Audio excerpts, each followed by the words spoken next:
Inilah Injil Yesus Kristus menurut Matius.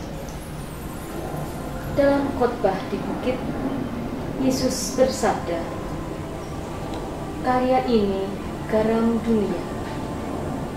Jika garam itu menjadi tawar, dengan apakah dapat diasinkan?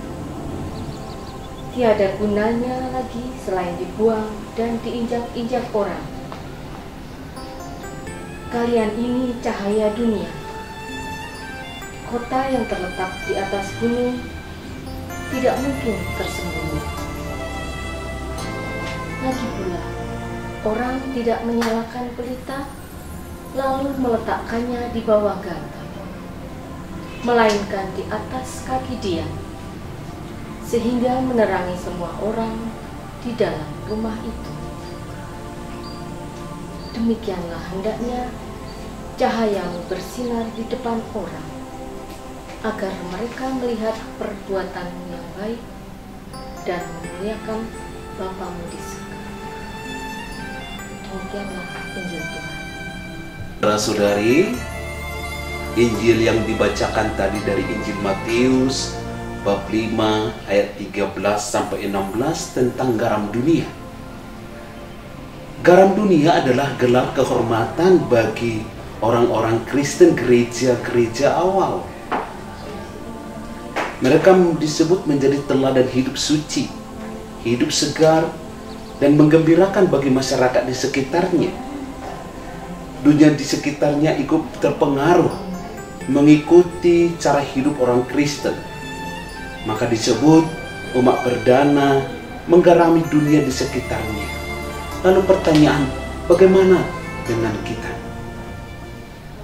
Saudara-saudari, pada zaman dahulu kala air laut diyakini sebagai paling bersih dan murni, maka garam yang berasal dari air laut yang dipanaskan matahari sangat putih dan gemilang. Maka garam adalah lambang kesucian dan kemurnian.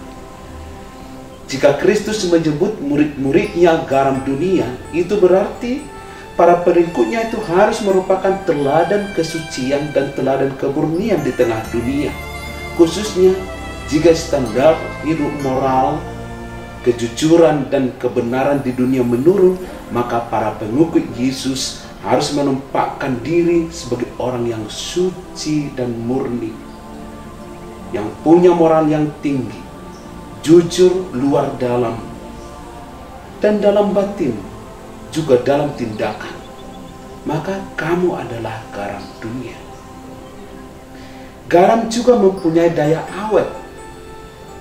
Daging dan ikan digarami supaya awet, supaya tahan lama. Orang Kristen dapat bertahan karena punya pegangan hidup yang jelas. Seorang Kristen tidak gampang terombang-ambing oleh ajaran sesat, tidak terbawa arus kebiasaan lingkungannya yang bobrok. Orang Kristen harus berdiri tegak menjadi mercusuar di antara kebobrokan kehidupan masyarakat. Dia harus meresapi dan menerangi masyarakatnya. Maka disebut, kamulah terang dunia.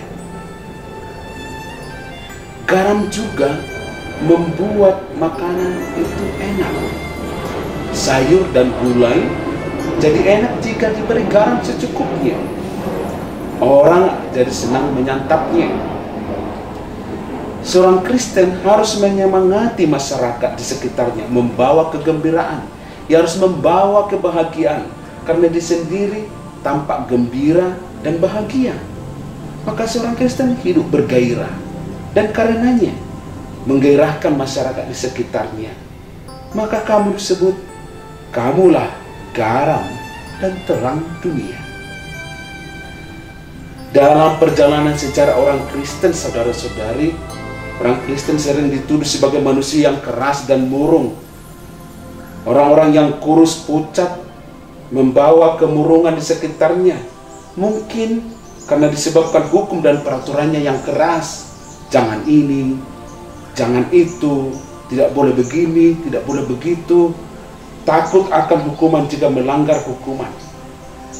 Dan Kristus sendiri telah memperingatkan kita saudara-saudari, jika garam kehilangan asinnya, garam tidak ada gunanya. Harus dibuang dan diinjak-injak. Dan bagaimana mungkin garam kehilangan asinnya? Adalah kebiasaan di daerah Palestina dulu saudara-saudari, garam dipakai sebagai dasar tungku api.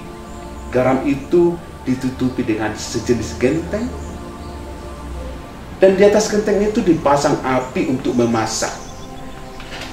Garam itu di atas tungku itu dimaksud untuk menyimpan panas api dan mengintensifkan panas api untuk memasak. Sesudah sekian lama, garam itu akan kehilangan daya panasnya, juga akan kehilangan rasa asinnya. Maka harus diganti dengan garam yang segar. Maka garam yang lama dibuang ke jalan karena tidak ada gunanya lagi. Begitulah saudara-saudari, pengikut Kristus yang sudah kehilangan kesucian hidup, kehilangan pegangan hidup, kehilangan gairah hidupnya, tidak ada gunanya lagi di masyarakat. Dia tidak mempengaruhi masyarakatnya lagi kalau bukan merusak masyarakat. Semoga kita jangan menjadi garam yang kehilangan rasa asinnya, nggak harus terbuang. Jadilah garam dunia, yaitu orang Kristen yang bermoral tinggi, yang hidup jujur dan benar. Jadi mercusuar yang menerangi masyarakat, orang-orang yang gembira dan memberi semangat kepada masyarakat di sekitar. Amin.